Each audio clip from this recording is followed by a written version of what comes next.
السلام علیکم ورحمۃ اللہ وبرکاتہ۔ اس اجلاس کی شروعات انشاءاللہ تلاوت قرآن مجید سے ہوگی۔ ہمارے بھائی حکیم انشاءاللہ قرآن کی تلاوت آپ تمام کے سامنے کریں گے۔ میں گزارش کرتا ہوں حکیم سے کہ آئیں اور قرآن کی تلاوت کریں۔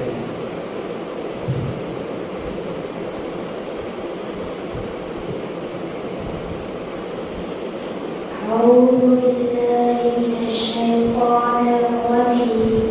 بسم الله الرحمن الرحيم ألم نشرح لك صدرك ووضعنا عنك وزرك الذي أنقض ظهرك ورفعنا لك ذكرك فإن مع العسر يسرا مع العسر يسرا فإذا فرغت فانصب وإلى ربك فارغب۔ جزاك الله خير۔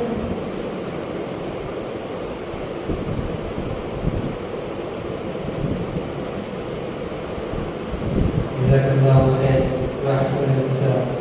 وبارك الله فيك۔ بسم الله الرحمن الرحيم الحمد لله رب العالمين والصلاة والسلام على أشرف الأنبياء والمرسلين وعلى آله وأصحابه ومن تبعهم بإحسان إلى يوم الدين، أما بعد، فأعوذ بالله السميع العليم من الشيطان الرجيم من همزه ونفخه ونفثه، بسم الله الرحمن الرحيم قال رب اشرح لي صدري ويسر لي أمري واحلل عقدة من لساني يفقهوا قولي۔ وقال تبارك وتعالى في موضع آخر ورفعنا لك ذكرك، وقال تعالى أيضا إنا كفيناك المستهزئين۔ بزرگان محترم، نوجوان ساتھیوں، عزیز بھائیوں اور پردہ نشین ماؤں بہنوں، ہر قسم کی تعریف کا حقدار میرے اور آپ تمام کی ہر قسم کی عبادت کا حقدار صرف اللہ رب العالمین ہے، جو اس عظیم الشان کائنات کا اکیلا خالق اور مالک ہے، جس نے اس عظیم الشان کائنات کو صرف اس مقصد کے ساتھ پیدا کیا کہ انسان اور جن اسی ایک اللہ رب العالمین کی عبادت کرے۔ درود و سلام ہو اللہ رب العزت کے تمام انبیاء علیہم السلام پر، جن کو رب العالمین نے انسانوں کی ہدایت اور رہنمائی کے لیے اس دنیا میں بھیجا، اور ان تمام میں بھی خصوصاً میرے آپ کے آخری نبی احمد مصطفیٰ محمد مصطفیٰ صلی اللہ علیہ وسلم کی ذات پر جن کو رب العالمین نے رہتی کائنات تک کے لیے اسوہ اور نمونہ بنا کر دنیا میں بھیجا، آپ پر دین کو مکمل کیا، اب اس دین میں کسی کمی اور زیادتی کی گنجائش باقی نہیں رکھی۔ اللہم صلی علی محمد وعلی آل محمد وبارک وسلم۔ حضرات، اللہ رب العالمین نے انسانوں کو دنیا میں پیدا کرنے کا مقصد یہ بتایا ہے کہ انسان دنیا میں رہ کر اللہ رب العالمین کو راضی کرنے کی فکر کرے، ایسے اعمال کرے جن سے رب العالمین راضی ہوتے ہیں، ان تمام اعمال سے دور رہے جن سے رب العالمین ناراض ہوتے ہیں۔ انسان اپنی عقل سے، اپنی سمجھ بوجھ سے ان تمام چیزوں کو جان نہیں سکتا، وہ نہیں پہچان سکتا کہ کون سا کام اللہ کو راضی کرنے والا ہے، کس کام سے اللہ ناراض ہوتا ہے۔ اسی لیے اللہ رب العالمین نے ان کاموں کی تفصیل بتانے کے لیے ہر دور، ہر زمانے میں انبیاء علیہ السلام کو اس دنیا میں بھیجا۔ اللہ رب العالمین انسانوں میں سے، قوموں میں سے ایک بہترین، عزت دار، صلاحیت مند، قابلیت رکھنے والا، اونچے خاندان والا ایک انسان اللہ ان میں منتخب کرتے، اور اللہ رب العالمین ان پر وحی نازل کرتے اور ان کے ذریعے بندوں کو یہ بات بتاتے کہ کون سے اعمال ان کو کرنے ہیں اور کن اعمال سے ان کو دور رہنا ہے۔ اللہ رب العالمین نے آدم علیہ السلام سے لے کر ہمارے نبی تک اس سلسلے کو جاری رکھا، اور صحیح ابن حبان کی ایک روایت کے مطابق اللہ نے اس دنیا میں آدم علیہ السلام کے بعد 1,24,000 انبیاء کو مختلف زمانوں میں، مختلف قوموں میں، مختلف علاقوں میں، مختلف زمانوں میں جو ہے اللہ نے دنیا میں بھیجا، صرف اسی مقصد کے ساتھ کہ وہ انبیاء اللہ کی باتیں بندوں کو بتائیں، ہدایت کے راستے پہ لوگوں کو لے کر چلے۔ اللہ نے اس سلسلے کو جاری رکھا، اور اس سلسلے میں اللہ رب العالمین نے اس سلسلے کی آخری کڑی اور خاتم النبیین بنا کر بھیجا، میرے اور آپ کے نبی جناب محمد رسول اللہ صلی اللہ علیہ وسلم کو۔ دنیا میں آنے کے اعتبار سے تو اللہ نے آپ کو آخری نبی بنا کر بھیجا، لیکن مقام و مرتبے میں، عظمت رتبے میں اللہ نے محمد صلی اللہ علیہ وسلم کو تمام انبیاء میں سب سے افضل ترین مقام نصیب فرمایا، اور ایسا مقام نصیب فرمایا کہ ساری کائنات میں جتنی مخلوقات ہیں ان تمام مخلوقات میں کسی کو وہ مقام حاصل نہ ہو سکا اور نہ ہو سکے گا جو محمد صلی اللہ علیہ وسلم کو حاصل ہوا۔ نبی کریم صلی اللہ علیہ وسلم نے ایک حدیث میں بیان فرمایا کہ میری مثال اور پچھلے انبیاء کی مثال ایسی ہے جیسے ایک آدمی نے ایک دیوار بنائی، بڑی خوبصورت دیوار بنائی، بڑی بہترین دیوار بنائی، جتنے لوگ آتے اس دیوار کو دیکھنے کے لیے سب اس دیوار کی تعریف کرتے، لیکن اس دیوار میں بنانے والے نے ایک اینٹ باقی رکھ دی۔ اس دیوار کو مکمل بنایا، بڑا خوبصورت بنایا، لیکن اس دیوار میں ایک اینٹ، ایک آخری حصہ باقی رکھ دیا گیا۔ لوگ آتے کہتے کہ دیوار تو بڑی اچھی ہے، لیکن آخری کڑی اس کی مکمل نہیں ہوئی، آخری اینٹ نہیں رکھی گئی، اور اللہ کے نبی نے کہا کہ اس دیوار کا آخری حصہ، آخری اینٹ میں ہوں۔ انبیاء علیہ السلام کے سلسلے کو مکمل کرنے کے لیے مجھے بھیجا گیا، اب یہ دیوار مکمل ہو چکی ہے، میں اس دیوار کو مکمل کرنے کے لیے آیا ہوں۔ نبی کریم صلی اللہ علیہ وسلم کا مقام و مرتبہ کتنا اللہ کے نزدیک بلند ہے، آپ اندازہ لگائیے کہ نبی صلی اللہ علیہ وسلم کے دنیا میں آنے سے 5,000 سال پہلے ابراہیم علیہ السلام دعا کرتے تھے کہ اے اللہ، آپ کی قوم میں ایسے نبی کو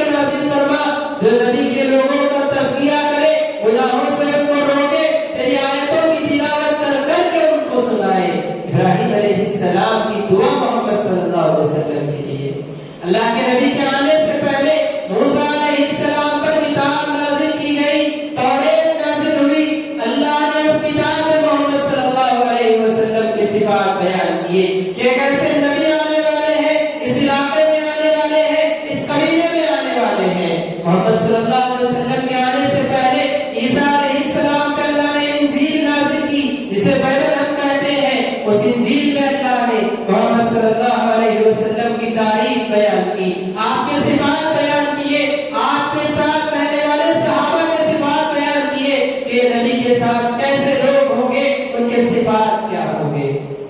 اللہ کے نبی صلی اللہ علیہ وسلم کو اللہ نے اتنا عظیم مقام عطا فرمایا، آپ سے پہلے جتنے انبیاء آتے تھے وہ 1,24,000 انبیاء جتنے تھے، ابراہیم علیہ السلام، موسیٰ علیہ السلام، عیسیٰ علیہ السلام، جتنے انبیاء تھے سب کی بات یہ تھی کہ اللہ ان کو ایک خاص قبیلے کے لیے بھیجا کرتا تھا، لوگوں کے ایک خاص زبان کے پیچھے جو اللہ ان کو لگاتا تھا، ایک قبیلے کے لیے، ایک خاندان کے لیے، ایک وقت کے لیے، اور اس کے بعد ان کی نبوت اور ان کی تعلیمات کا سلسلہ ختم ہو جاتا تھا۔ موسیٰ علیہ السلام بنی اسرائیل کے لیے آئے، عیسیٰ علیہ السلام بنی اسرائیل کے لیے آئے، یعنی ایک خاندان کے لیے یا ایک زمانے کے لیے یا ایک قبیلے کے لیے ان کی نبوت اور ان کی تعلیمات ہوتی، اس کے بعد جب نیا نبی آتا پچھلے نبی کی تعلیمات ختم ہوتی اور نئے نبی کی تعلیمات پھر شروع ہوتی۔ لیکن اللہ کے نبی صلی اللہ علیہ وسلم کو اللہ نے وہ مقام نصیب فرمایا کہ آپ کے لیے نہ کسی قبیلے کو محدود کیا گیا، نہ آپ کے لیے کسی قوم کو محدود کیا گیا، نہ کسی علاقے کو محدود کیا گیا، نہ کسی زمانے کو محدود کیا گیا۔ اللہ نے آپ کو بھیجا تو اللہ نے تمام زمانوں کے لیے، تمام قبیلوں کے لیے، تمام علاقوں کے لیے آپ کو نبی بنا کر بھیجا اور کہا وَمَا أَرْسَلْنَاكَ إِلَّا كَافَّةً لِلنَّاسِ، کہ اے نبی ہم نے آپ کو تمام کے تمام لوگوں کے لیے رسول بنا کر بھیجا ہے۔ یعنی مطلب یہ کہ اللہ کے رسول کے آ جانے کے بعد اب ساری کائنات میں جس کسی کو عبادت کرنی ہے، چاہے وہ اپنے آپ کو مسلمان کہتا ہو یا کافر کہتا ہو، عیسائی کہتا ہو یا پھر بنی اسرائیلی کہتا ہو، کچھ بھی اپنے آپ کو کہے، لیکن اگر اس کو اللہ کی نگاہ میں کامیاب ہونا ہے اس کے لیے لازم ہے کہ محمد صلی اللہ علیہ وسلم کو اپنا نبی مان کر زندگی گزارے۔ رسول اللہ صلی اللہ علیہ وسلم نے فرمایا کہ میرے آ جانے کے بعد کوئی یہودی، کوئی عیسائی اگر دنیا میں ہے تو اس وقت تک کامیاب نہیں ہو سکتا جب تک کہ مجھ پر ایمان نہ ڈالے، کیونکہ پچھلی کتابوں میں پچھلے انبیاء بھی اسی بات کی طرف دعوت دیتے تھے کہ جب تک وہ نبی نہ آئے ان تعلیمات پر عمل کرنا، وہ نبی آ جائے تمام تعلیمات ختم، پھر وہ نبی جو کہے اسی تعلیم کو دنیا میں مانا جائے گا۔ حضرات، محمد صلی اللہ علیہ وسلم کو اللہ نے دنیا ہی میں اتنا عظیم مقام نصیب فرمایا، آپ اندازہ لگائیے کہ اللہ نے آپ کو زندگی میں، آپ کی حیات میں اللہ نے آپ کو آسمانوں کا سفر کرایا،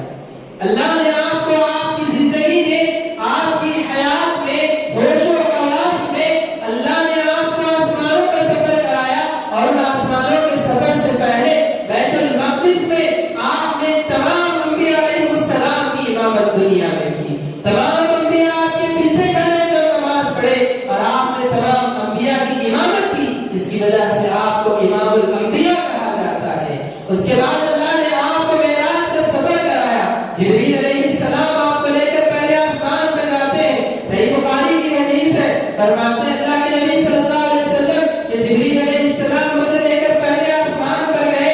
آسمان پہ دروازہ ہے، جبریل علیہ السلام نے دروازہ کھٹکھٹایا، فرشتے کی آواز آئی، کس کو لے کر آئے ہو، کون ہو؟ کہا میں جبریل ہوں، محمد صلی اللہ علیہ وسلم کو لے کر آیا ہوں۔ کہا گیا کیا جبریل محمد صلی اللہ علیہ وسلم کو لانے کی اجازت ہے؟ کہا ہاں اللہ نے اجازت دی ہے کہ ان کے لیے آسمان کا دروازہ کھولا جائے۔ سبحان اللہ، اللہ کے نبی زندہ ہے، ہوش و حواس میں ہے، اللہ نے آپ کو کتنی بلندی نصیب فرمائی کہ اللہ رب العالمین نے آپ کے لیے آسمان کے دروازے کھلوا دیے۔ دوسرے دروازے پہ گئے، دوسرے آسمان پہ گئے، تیسرے آسمان پہ گئے، چوتھا، پانچواں، چھٹواں، ساتواں آسمان پہ چلے گئے۔ جبریل علیہ السلام ایک مقام پہ پہنچنے کے بعد کہنے لگے کہ اے محمد صلی اللہ علیہ وسلم، یہ میری حد ہے، یہیں تک میں آ سکتا ہوں، اس کے بعد آنے کی مجھے اجازت نہیں ہے، اس کے بعد آپ آگے جائیے،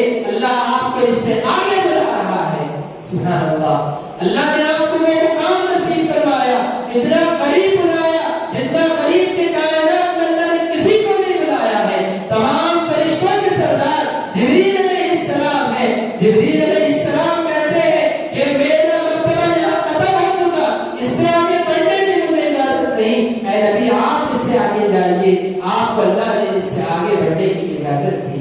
اسی لیے اللہ نے کہا وَرَفَعْنَا لَكَ ذِكْرَكَ کہ اے نبی آپ کا ذکر ہم نے بلند کر دیا ہے، آپ کی تعریف ہم نے بلند کر دی ہے۔ اللہ نے اس طرح سے محمد صلی اللہ علیہ وسلم کی تعریف کو دنیا میں بلند کر دیا۔ آپ دیکھیے دنیا میں ہر علاقے میں آج مسلمان پائے جاتے ہیں، اور جہاں میں مسلمان پائے جاتے ہیں مسلمانوں کی مسجد پائی جاتی ہے، اور مسلمان جب اذان دیتے ہیں اپنی اذان میں کہتے ہیں اشہد ان محمد رسول اللہ، ہم گواہی دیتے ہیں کہ محمد اللہ کے رسول ہیں صلی اللہ علیہ وسلم۔ اللہ کے نبی نے فرمایا کہ جو کوئی مسلمان ہے میرا نام اس کے سامنے لیا جائے اور اس کے بعد میں درود نہ بھیجے، بخیل ہے ایسا انسان، اور کہا کہ جو درود بھیجتا ہے من صلی علیہ صلاۃ صلی اللہ علیہ بہا عشرا، جو بندہ میرا نام سننے کے بعد اس پر درود بھیجتا ہے اللہ اس کے لیے 10 نیکیاں لکھتے ہیں، 10 رحمتیں نازل فرماتے ہیں، 10 گناہوں کو اس سے معاف کرتے ہیں۔ اللہ کے نبی کے نام کو اللہ نے اس طرح سے بلند فرمایا ہے، اس سے پہلے کسی انسان کا نام اتنا بلند نہیں کیا گیا، نہ کسی شخصیت کو اللہ نے اتنی بلندی نصیب فرمائی۔ آج بھی آپ دنیا میں دیکھ لیجئے، ساری دنیا میں اخلاص کے ساتھ اپنے دلوں میں محبت لے کر ان کی زندگی کے طریقے کو مان کر چلنے کا جذبہ اگر کسی قوم میں کسی نبی کے ساتھ یا اپنے کسی قائد اور لیڈر کے ساتھ ہے تو یہ امت محمدیہ کو محمد صلی اللہ علیہ وسلم کے ساتھ ہے، ورنہ کوئی قوم آپ کو ایسی نظر نہیں آئے گی جو اپنی زندگی کے ہر مسئلے میں یہ تلاش کرنے لگ جائے کہ اس مسئلے میں نبی نے کیا کیا تھا، نبی نے کیا کہا تھا، کیا کرنے کو کہا تھا، کیا نہیں کرنے کو کہا تھا۔ ہر بات میں مسلمان نبی کی بات کو آگے رکھنے کی کوشش کرتے ہیں۔ بچہ پیدا ہوتا ہے اس کا عقیدہ کرنا ہے، نبی کی تعلیمات مسلمان نبی کی تعلیمات میں تلاش کرتے ہیں، مسلمان اپنے جنازے میں نبی کی تعلیمات کو تلاش کرتے ہیں، اپنے نکاح میں الغرض اپنی صبح شام کی زندگی میں اور اپنی ساری زندگی میں نبی کو اپنا قائد اپنا رہنما بنا کر جو ہے دنیا میں زندگی گزارا کرتے ہیں۔ حضرات اللہ کے نبی صلی اللہ علیہ وسلم کا یہ مقام صرف دنیا تک محدود نہیں ہے، اللہ نے آپ کو جو بلندی نصیب فرمائی صرف دنیا تک محدود نہیں ہے، بلکہ آپ یہ کہیں تو غلط نہ ہوگا کہ دنیا سے جانے کے بعد نبی کا مقام اور بڑھتا چلا جاتا ہے۔ آخرت کے مراحل جیسے جیسے آئیں گے ویسے ویسے نبی کا مقام بلند ہوتا چلا جاتا ہے۔ ہر انسان جو وفات پاتا ہے قبر میں جانے کے بعد، قبر پہلی منزل ہے، قبر میں جانے کے بعد رب کا سوال ہونے کے بعد دوسرا سوال یہ ہوگا تمہارا نبی کون؟ اللہ رب العالمین نے نبی کو اتنا عظیم مقام نصیب فرمایا ہے کہ قبر میں بھی نبی کے بارے میں سوال کیا جائے گا کہ کس کو بھی مان کے دنیا میں زندگی گزار رہے تھے، محمد صلی اللہ علیہ وسلم کو مانتے تھے نہیں مانتے تھے؟ اگر ماننے والے ہوں گے اللہ ان کی قبر کو ان کے لیے جنت کی تیاری بنا دے گا، جنت کا لباس ایسے بندے کو دیا جائے گا، جنت کی کھڑکی کھولی جائے گی، جنت کا بستر لگایا جائے گا، سب اس کے لیے ہوگا جو نبی کو نبی مان کر دنیا میں زندگی گزارتا تھا۔ اس کے بعد دیکھیے دنیا سے جانے کے بعد قبر سے اٹھنے کے بعد محشر کا میدان ہوگا، محشر کے میدان میں نبی کا کتنا مقام اللہ نے بلند کیا۔ نبی کریم صلی اللہ علیہ وسلم فرماتے ہیں اللہ رب العالمین قیامت جب دنیا پر قائم کرے گا، آسمان کاٹ دیے جائیں گے، زمین چٹیل میدان بنا دی جائے گی، سارا پانی سمندر ملا دیا جائے گا، پہاڑ اٹھا دیے جائیں گے، اس ساری زمین کو اللہ ایک لیول بنا دیں گے، ایک چٹیل میدان بنا دیا جائے گا۔ سارے انسان جو آدم علیہ السلام سے لے کر قیامت تک پیدا ہوں گے تمام انسانوں کو اللہ اس میدان میں جمع فرما دیں گے، تمام انسان جمع ہوں گے محشر کے میدان میں۔ 7 آسمانوں میں جتنے فرشتے ہیں تمام فرشتے زمین پر نازل ہو جائیں گے اور تمام فرشتے صف در صف کھڑے ہوں گے اللہ کے احترام میں، اللہ کا عرش لگایا جائے گا محشر کے میدان میں، اللہ رب العالمین خود جلوہ افروز ہوں گے، ایسا حیرتناک منظر ہوگا کہ جتنے لوگ محشر کے میدان میں ہوں گے اتنے پریشانی کے عالم میں ہوں گے، کوئی اپنے گناہوں کو یاد کر کے اتنا پریشان ہوگا اپنے انگلیوں کو چاپتا جائے گا، چاپتے چاپتے اپنے ہاتھ بھی چاپ دے گا، کوئی اتنا پریشان ہوگا پسینے کی وجہ سے اس کا پسینہ اتنا نکل رہا ہوگا جسم سے